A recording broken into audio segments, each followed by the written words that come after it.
What's up, guys? Long time no see. Back with another Google Ads Agency Roundtable here with Mark and Dustin. What's up, fellas?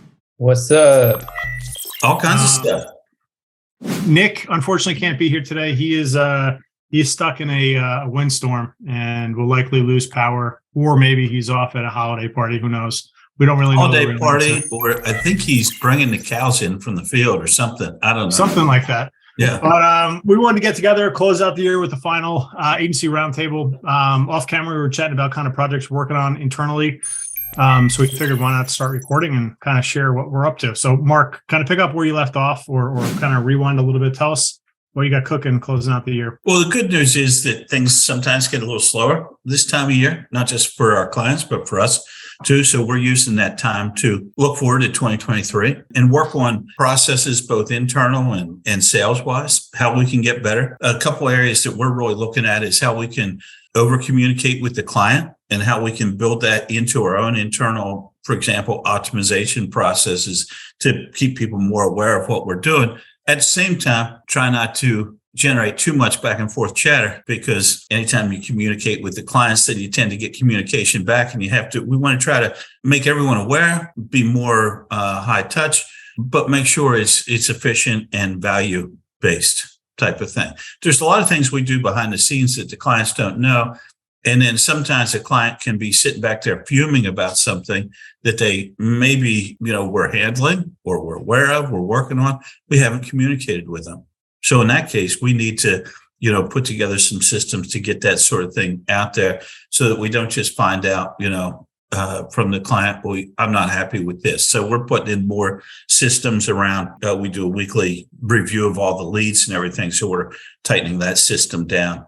And then we're sharing that information better internally so that everyone on the team, anyone that would talk to the client, work on the account, strategically advise the account, will have more awareness of what's going on. And then the client will have more awareness as well. The other thing that we're doing is trying to look at, from the non-sales side, is trying to look at the role of strategy within the Google Ads service that we offer, because we essentially offer a stractic, half strategy, half tactic, or maybe there's a better way to say that. But with our price points, which I think are probably similar to yours and some of the services, Ed, you can't layer on tons and tons of strategy. And strategy is expensive. It takes, you can't have just anybody offering business strategy. It's not just Google Ads strategy. It's essentially business strategy. So that's a part that we're trying to figure out, how we can add more value for those clients that want and need that service, but also how we can continue to offer a tactical service at an efficient price. Does that make any sense? Yeah, 100%. We've talked a lot about the consulting's piece offline. I'll bring that up as a next question around the horn, because I definitely want to cover that topic. Dustin, what do you got cooking?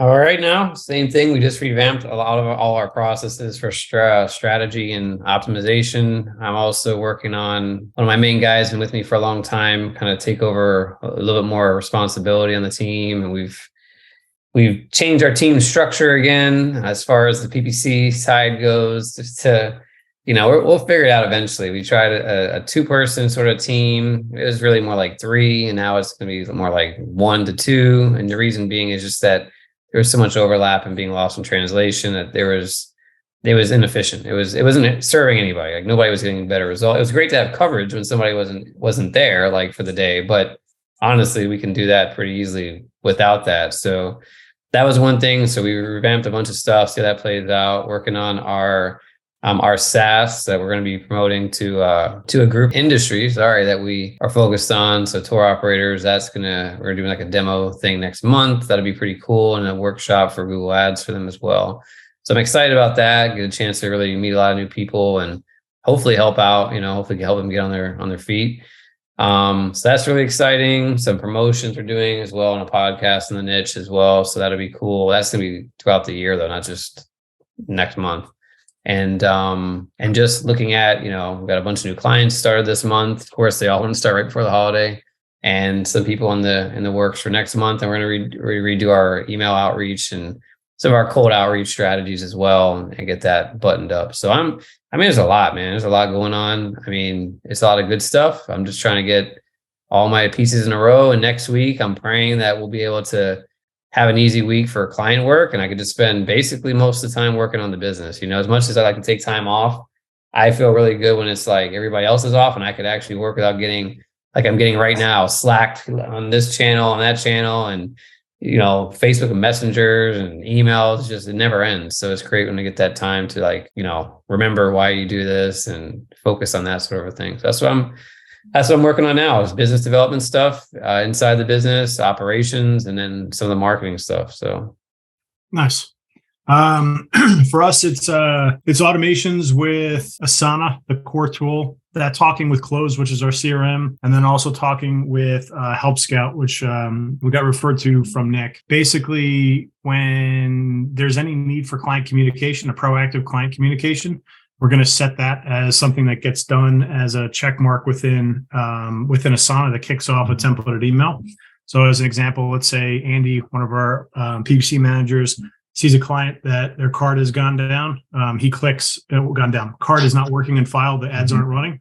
He clicks a checkbox in Asana that kicks off a templated email in Help Scout to notify the client, creates a task for Victor to follow up and get a new card on file. Just removing some of the human element in the game of telephone there to kind of make things more efficient. We're going to do that for our onboarding process. When a checkbox gets done internally that CallRail is set up, it'll email out a template to a client saying CallRail's sent a login. Please select that.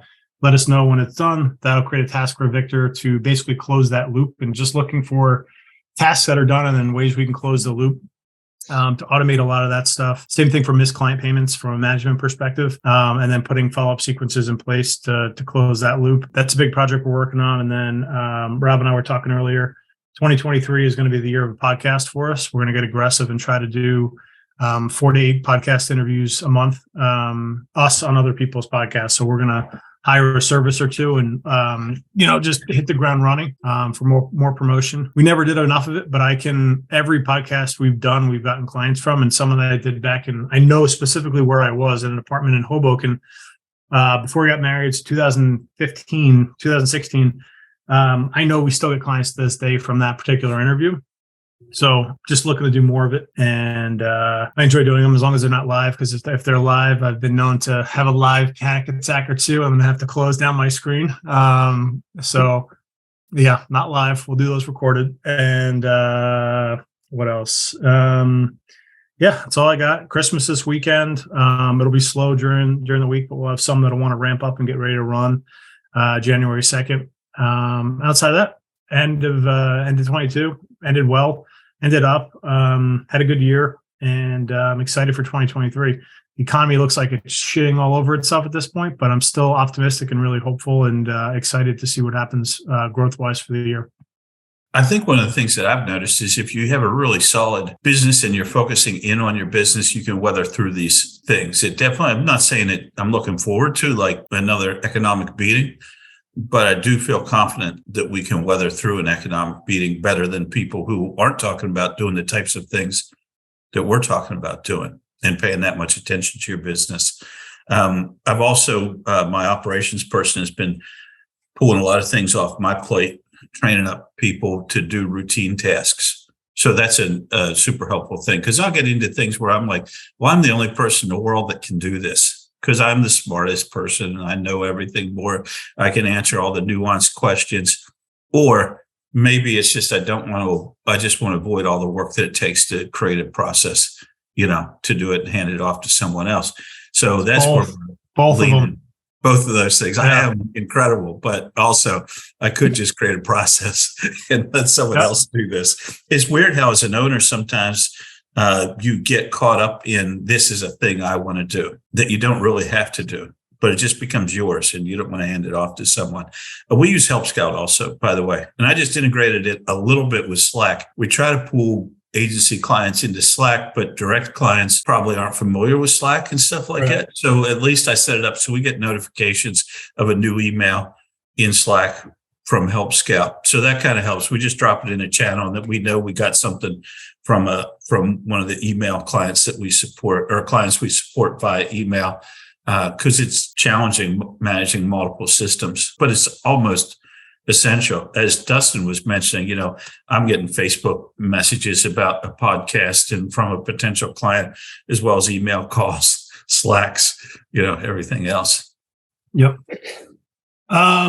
So something me and you have talked about, Mark, offline is actually something Dustin is currently doing, something I'm doing, and something you're going to be doing. So let's talk about taking our skill set and utilizing it and leveraging the 10 to 20 years of market knowledge we have about driving growth in a business and systemizing things, whether it be from a sales perspective, a lead gen perspective, an operations perspective, and taking that superpower that we developed and layering that into ownership in a local business. Dustin owns a few local businesses, or one's local, one's not local, one's e-com, one's local. I'm in now 2 other businesses. One where we've agreed to terms on, won't officially sign till January. But we're working behind the scenes on that already. And something you nailed earlier was doing what we do. We have productized services on the Google Ads side of things. What we charge doesn't leave much room in terms of a consultative process outside of, we've done this already, we've likely been in your niche already, so you're getting that all poured in, baked into it. But at a $500 to $1,500 a month price point, it gets really hard to spend CEO hours consulting on a project because it becomes wildly unprofitable very quickly. Something we've talked about offline is the idea of charging extra for the consulting and or doing consulting for equity or services for equity and or just buying into local service businesses or e-com businesses, whatever it might be, to help leverage the superpower that we've developed over the years in growing businesses. So Dustin, if you're cool with it, I'd love for you to share kind of your take on it. You don't have to share specifics about the businesses, or you do, whatever you want, whatever you're comfortable with, and then kind of we'll go around the horn and kind of give our take on it. Yeah, I mean, I like it. I like the idea of having an ownership in something that's not 100% dependent on me to run, which is what I have right now, unfortunately. And it's also with family. And in this particular case, I did it in real estate with a good friend that I'm still partners with today. It's really just, they sometimes don't either know how to or want to procure an agency or somebody to handle the marketing for a business. Generally, it's a new business. It's not always an existing one. And so I take that burden away. We have a team, we have a process, we implement it, we increase sales, God willing, that's the plan, right? Revenue, and have a piece of the pie as a result. So, I mean, it works out for everybody. I mean, sometimes there's a monthly retainer that still gets paid in addition to equity, which is how it works right now. But it doesn't always have to work that way. I just like it because the other businesses that I'm part of are what I want to do in my spare time. So I kind of enjoy the niche. I enjoy what we're doing. One of them is actually a rental and tour operation, which is my niche that I'm focused on in 2023 for growth for new clients. So that gives me a little bit of hands-on experience with some aspects of that industry, as well as, the joy of doing stuff that people remember the rest of their life, possibly, right? That's something I really enjoy, is making it something that I would want to do, right? If I could start over, if I had to start over a business, which one would I do? I'd do something I really enjoy. And I think that would be a pretty good candidate for what I would do there. I mean, there's some challenges, obviously. You have to have expectations set correctly. You have to make sure you can really add value. If you're going to take ownership in somebody's business, you better be able to help them. You better not be trying to learn on their dime. I guess if you can get away with it, then that's,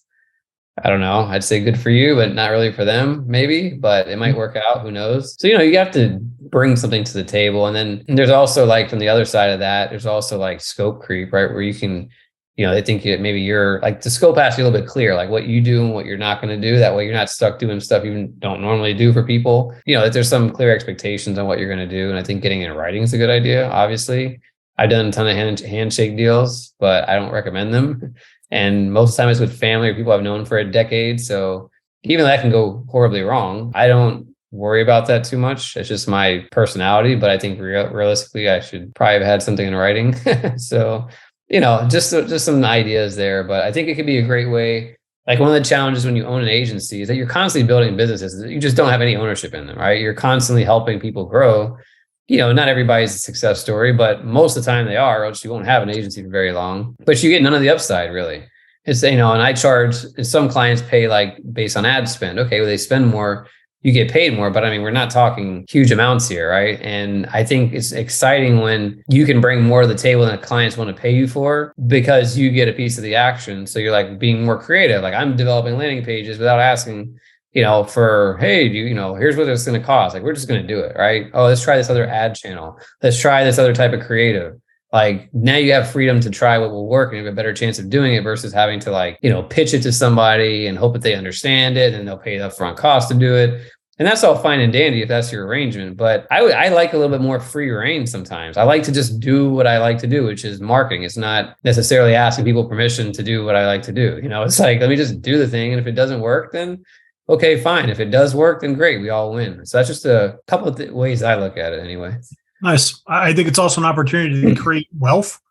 Once you've grown the business, you have a sellable asset, or assuming you've put systems in the business, you've got some writing in there. Yeah. You have the ability to exit the business and make some big chunks of cash that you could roll into real estate, you could roll into stock market, roll into whatever it is that you're looking to do, or into another business. That's the main reason. First, the cash flow. Secondarily, the chunks of a sale that come through is what I like from it. Mark, talk to me about what you're thinking on the process.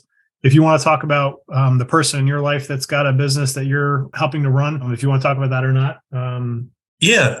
My girlfriend is in a niche that I really like. I don't like the niche. I like the niche as a niche, not in terms of like, I want to go do this thing. Does that make sense? But I really love the business in that niche. And I think that that's one that I would like to become involved with either. Well, obviously I'm helping scale her business, but I'm looking at, how I can become engaged in other businesses outside of our market, whether that's the equity type of thing that you talked about. And I'm watching some of those videos Saturday that you recommended, or whether I bring in an operations person and build those things out, because I think it's eminently scalable. And I think the magic elixir that we have is that we have this marketing knowledge the small to medium-sized businesses typically don't bring to the table. So, and because good agencies tend to be so systemized and process driven, you bring that mindset to it. So that's one thing, is just getting into some other businesses, and I haven't figured out the exact way to do that in one particular niche. I've also looked at ways, we have a productized service, and I do enjoy working with businesses to try to scale them, but I have to make sure it makes sense for me to do that revenue wise. So I'm looking at, are there particular types of upsells or additional offers that we could do to our existing client base, where you have someone who does want to grow, but that base productized service we offer is only going to flow in leads. It's not going to bring a vision to their business and a full marketing vision. Does that make any sense? Yeah, absolutely. Cool. So, fast forward out like 5 years. What are you guys envisioning in terms of your lifestyle, your growth of your business and or businesses? Is there some sort of vision you guys have that you'd like to see? Like, I don't know. That's the way my brain works. Like, I want to create, Cameron Herold calls it painting your vivid vision. But putting it to paper, like this very specific thing that you're looking for. And I've seen it play out in my life in a couple of instances where things I didn't think were attainable, like paid off cars, going back. And I told you guys this, I believe, when I hear a tow truck backing up or a delivery truck backing up, it like gives me PTSD to when I was late 120 days on a car payment, the shitty used car that I had going back 15 years ago that should have been repoed. And I still have that like, oh shit moment, like you better keep working type thing. So that moment when you get up every morning and look in the parking lot to see if your car's still there. Oh yeah. Parking. Yeah, I've had that. Parking, making sure cars park behind you. Yeah. All sorts of stuff. So in my brain, I set a vision on what I was looking for. And then all of a sudden I look up one day and what I envisioned was actually happening. So now it's time to reset that vision to a bigger picture, or a different picture, or just a more fine-tuned picture of what I had envisioned. So kind of walk me through what you guys are looking for, if you're comfortable with it, and say like a 5-year time frame of what you're looking for. Yeah, I'll go first, I guess. I mean, that's something I want to work on next week. While it's a slow week, honestly, it's just recasting that vision. But I mean, I'm getting older. My wife is a few years older than me. My kids are grown. So we're looking at a move out of state. Pretty much say we're going to do it. So I'll talk to you guys about that. But where we're looking to go, I mean, there's a lot of things you can do. You can go hiking, you can go kayaking, you can do a lot of stuff that's outside, which here in Florida, most of the time you'll die of heat stroke. And I've been born and raised here, so I'm like very adaptive. But even that, you're like, sometimes like, I just don't even want to go outside. Like I have a nice backyard, hot tub, like the whole thing. And I can't even use it for like 8 months out of the year, So people will say, well, you might get snow wherever you're going to go. I'm like, yeah, okay. So I can deal with that for like 3 months. I'm used to like sweltering heat for like a year or for almost a year. So, I mean, to me, it's like having more free time to just have fun with my wife, link up with the kids, maybe have some of the team members that are local get together, local, like being, within this side of the world, get together and do something together. I think it's just more time to like enjoy life. I know it doesn't really answer the business thing, but part of that is having the right systems and people and processes in the business, and also simplifying some of the work that we do to where that can run without me as much. Because one of the challenges we've been facing is, as we were niched down for all these years, and now we're paying the price because like the work is not cookie cutter. The work is not repeatable to this. A lot of times there's a lot of things that are, but like the strategy is the main thing. We talk about strategy. It is not repeatable for even in the same niche. Sometimes it's not really that repeatable, but it's a lot closer in those cases. So just finding a way to simplify things is really, to a point where I can oversee the strategy that affects like the whole business, not just like some of our clients and these other clients have this other strategy. And just having more free time and more time to live and enjoy my life while I have it. My dad passed away a year ago this week, or actually last week. So it's, it's been kind of a reminder that you don't have forever and you want to make the most of what you have. And I don't want to be, 75 years old and it's like, all right, now I'm going to live my life. And I'm like in a wheelchair or something, or walking with a cane, or, I don't want to do that. I want to have a life that I can live today, still do work. I love to work. I'm a workaholic. So it's not like I don't need to be on a beach retired somewhere. I just need to be like focused on enjoying life and working and having a lifestyle and a business that will allow that to be the case, where I'm not super involved or as involved as I am now, just to keep things going. That's my loose vision right there. I like it. Mark, what do you got? Yeah, I think that it's similar to Dustin. So I'm staying in Florida and I'll deal with the heat because I've done the 3 months. You just got there. Yeah. You guys should have switched houses. That's all. Yeah. Swapped out. But a lot of it's lifestyle,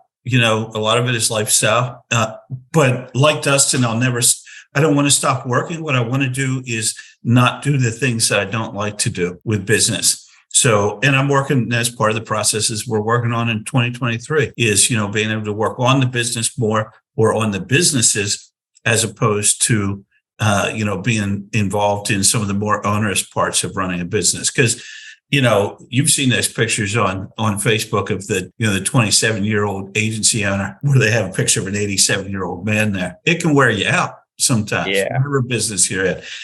So that would be enjoying the benefits, sharing the benefits with family and things like that of being successful in business, the lifestyle, but still be in business.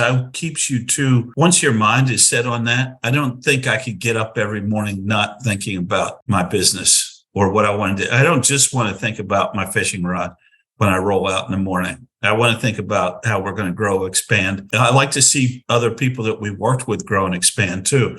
That's something that doesn't get talked about a lot. It's not just like our own lifestyles, but we've helped people that have left us and started agencies, and they've come back and said, I was like, didn't know anything. I had worked with a bunch, and I've heard this, I'm not bragging, but because we all run good, solid agencies, but I've had people that come back that started their own agency or went on to work in a better position, said, I worked with a bunch of crappy agencies till I came to yours. And then I learned how things, could be better done. So that's fulfilling as well. So keep doing those sorts of things as well, but mostly just a really big boat. That's all.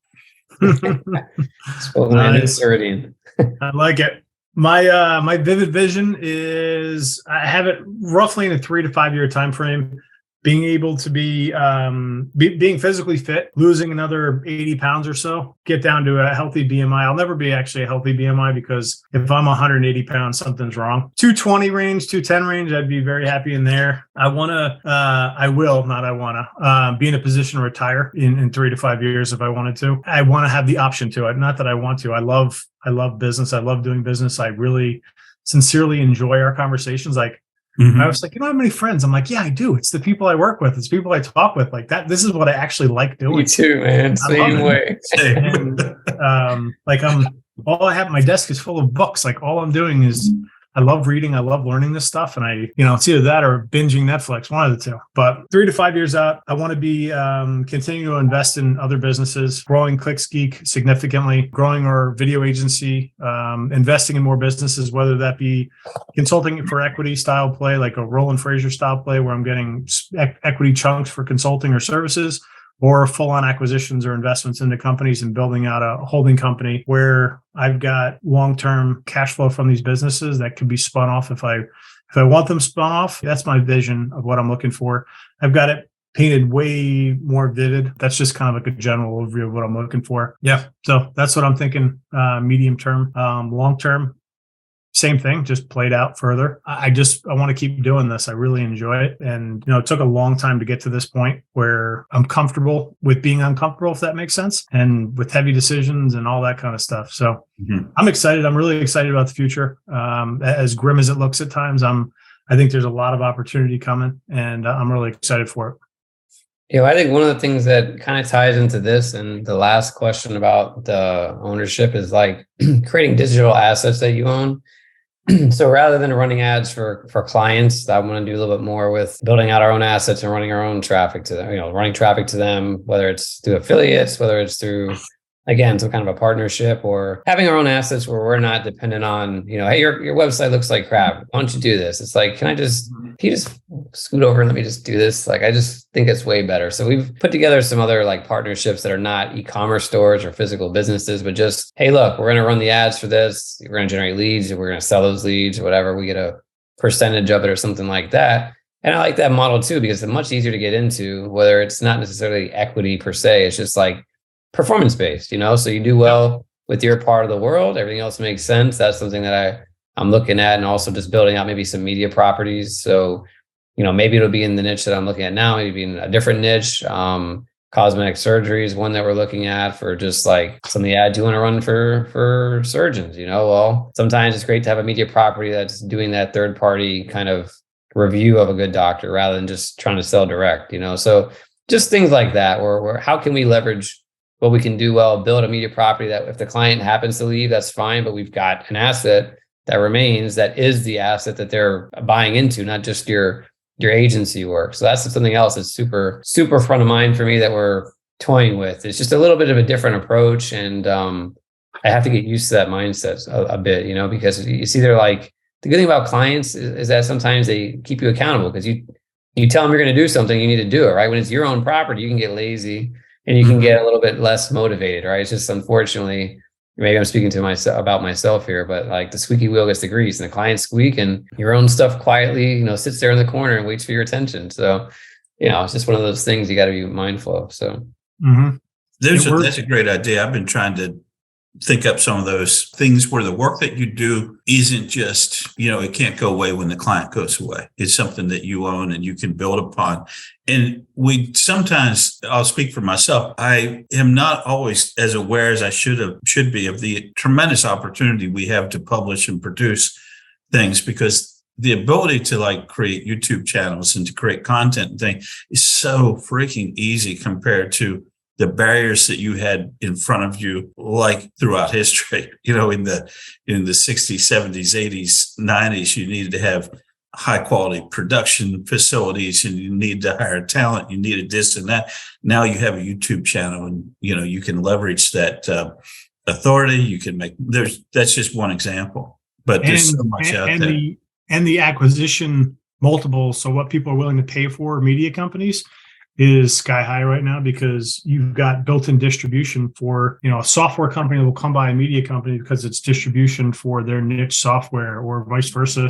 It's an opportunity there, because if you think of all of the different social channels that are growing and eating away at Google's market share and Facebook's market share, there's all these different channels that are becoming that much more important, because if you can own that channel, you can control traffic, and you've got a sunk cost for that traffic, or maybe you're paying for it over time, versus a per piece of traffic cost like you would with paid ads.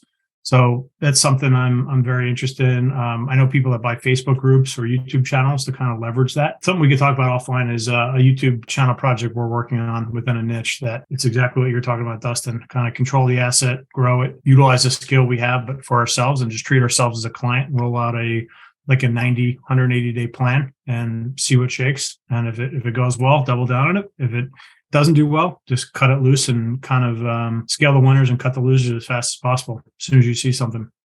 Yeah, I mean, I think the good news about it is when you have media property, you own attention, right?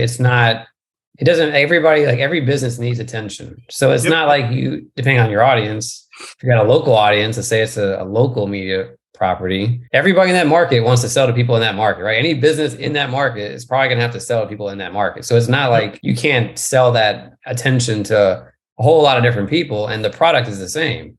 It's attention, right? So that's an email. It's maybe an ad on the site. It's a promotion, whatever. So to me, that's also an attractive part, is because I've been so general in nature as an agency. That would be a singular product that has parameters around it that could work for any of them, right? Because you're selling ad space, basically, is what we're talking about. Ad space and an email and a website and a post or whatever. So that part is very attractive to me too, because it's pretty easy to get attention. It's pretty easy to build a list. It's pretty easy to do some of these things.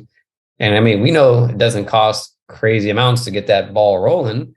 And it's just, you do have to maintain it, of course, and have good content. But I think that's, again, an area where I see a lot of potential, because even if it's not as much as you charge to have an agency retainer with a client, it's also a lot less work. It's like you're basically getting paid for eyeballs and impressions at that point, which is the total opposite of what we get paid for in my agency now. We're very ROI focused, and I think that's great. I just also think there's money in reach too.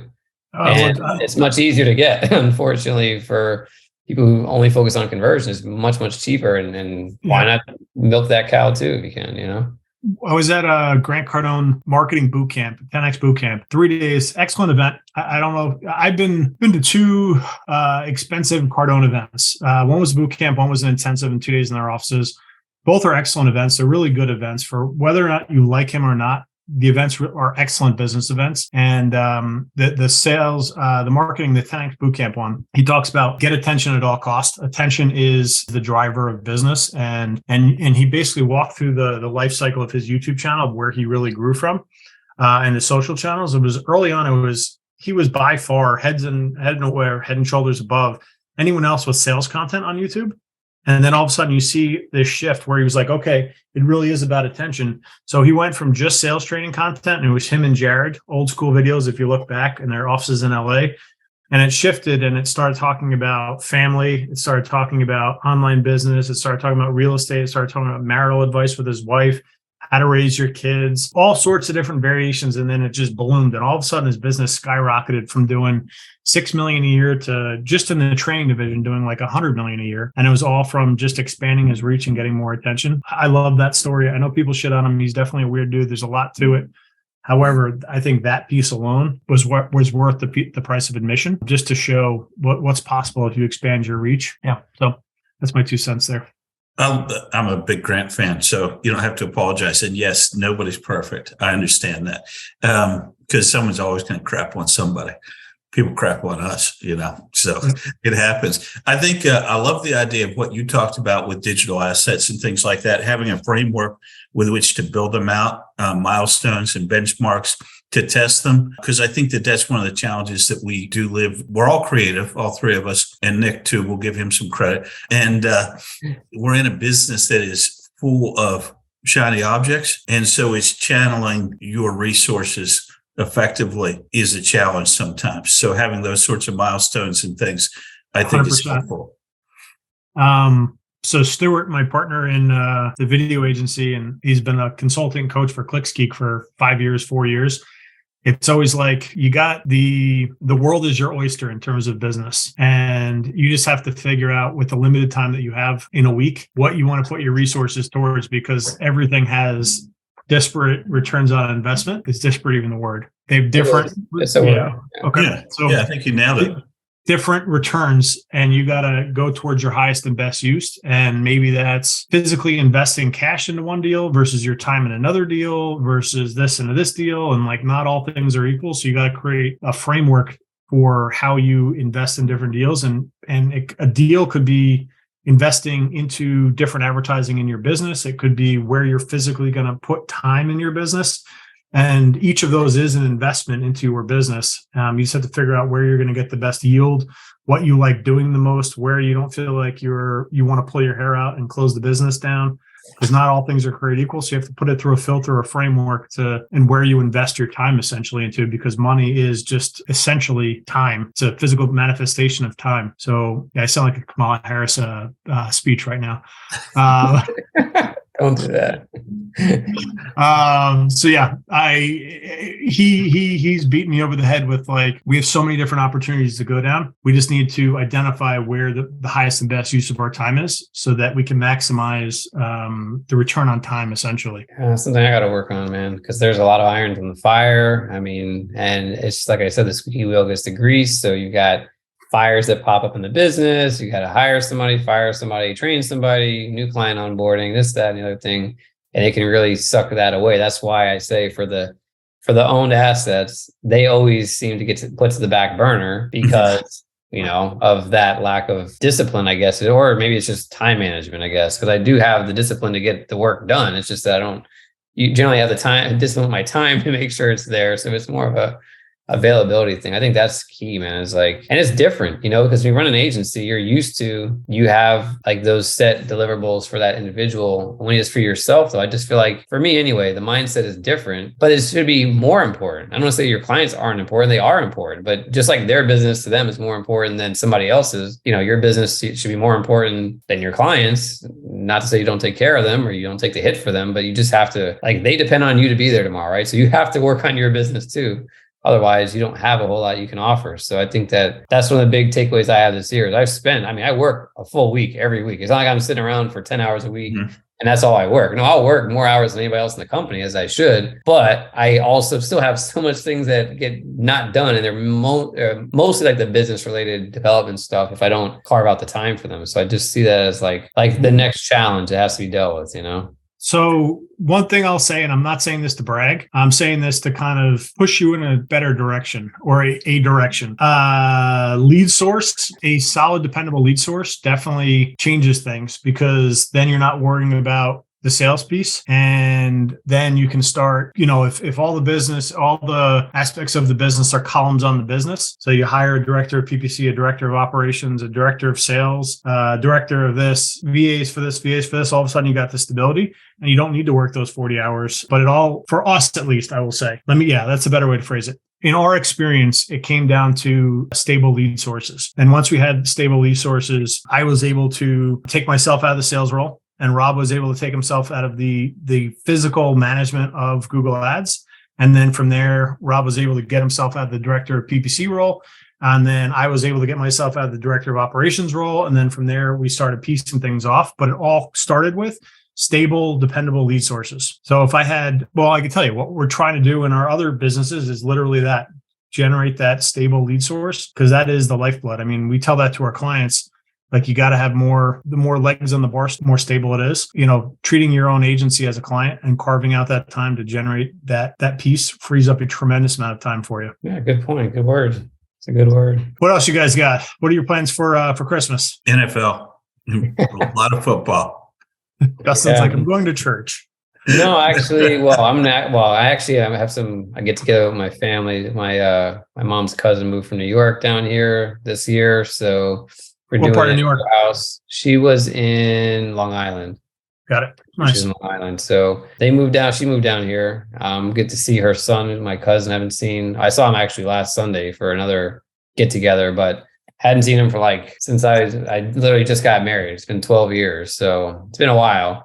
My son was, before he went to the military, it was years ago. And my cousin's also in the military. So it's kind of interesting, but we're going to go to their house, have a nice little Christmas Eve, have the Italian seafood, all that fun stuff. And then the next day, my sister-in-law, my wife's sister, who lives nearby here, it's her birthday. She's a Christmas baby. So we'll probably go over there for the evening. Depending on how she feels, just hang out there. It's always good food and, good time. They're 20 minutes away, so it's not too far of a drive. So I'm just taking it easy, man, just relaxing.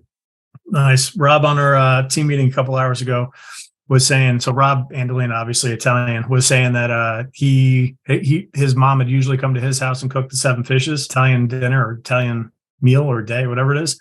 He's like, my freaking house smelled like cod for a week after. He's like, that's it. Canceling that. We're catering it. So he's getting catered food in this year because he doesn't want the smell of fish in his house all week. Yeah, or try to cook it outside, outdoor kitchen if you have one. That's the other way. My wife, she hates cooking in the house. Like if we can cook it outside, she'll take an air fryer outside. I'll grill. Like Nice. She's huge on the not having the food smell in the house. And when we do, forget it. Well, if you move past the Mason-Dixon line, just expect not going to be that easy, right? Yeah. Yeah. You might get 3 months out of the year with that, maybe 4, but that's about it. Although I grill in the winter, so I'm a little bit of a weird one. It'll be snowing, and I'll be like out there grilling, and I enjoy that. So It tastes even better in the winter. It's the best. Grilled food. I love it. Yeah. But you just got to rough the snow, and I don't know if your gentle Florida skin is going to be able to handle I don't know either, dude. That's what I'm afraid of. I'm going to find out. It's like, well, I'm thinking about going there next month just because I know it's super cold. And like, let me just go there for like a long weekend, see my daughter, just kind of stay there for 4 months. Yeah. 4 months. 4 months. do it for 4 months. Wait until the worst is it's not really the snow. It's when it rains and it's 30 degrees or 33 degrees or 34 degrees, like just above freezing. And it's wet. Like those are the worst. Not the snow. Snow sucks, but it's the wet rain when it's cold. Where are you guys looking? I know you'd mentioned just outside of Richmond. My daughter lives up that way, so we went up there. It's like 30 minutes, 25 minutes from Richmond. Pretty chill area. I mean, it seemed nice. We very reasonably very reasonably priced. We drive up through there on our way up north to New York and Massachusetts, and it's nice. I mean, the downtown section has been redone nicely, and there's a lot of nice suburbs. We always get lost looking for a Wawa in Richmond. That's like the first area where Wawas are. I don't know if they just came to Florida a while ago, so they weren't in here for a long time. So they own Sheets as well. Sheets. Wawa owns Sheets.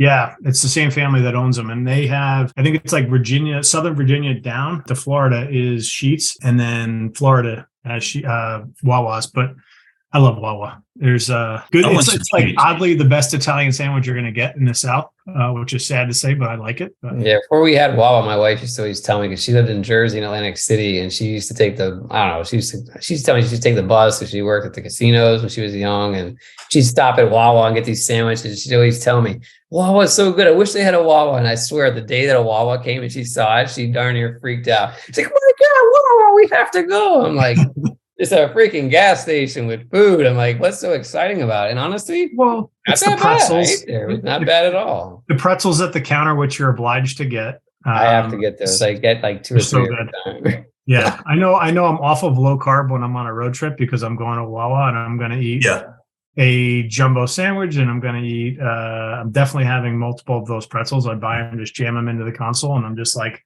snacking on them for 600 miles. It's bad. It's the best. And the bowls aren't too bad. The rice bowls, whatever they have, those aren't too bad either. I've had a couple of them. Nice. Awesome. What else you guys got? Anything else? Anything else? No, I can't think of anything else. Cool. All right. Let's cut it there. Gentlemen, I'm going to stop the recording. Take care.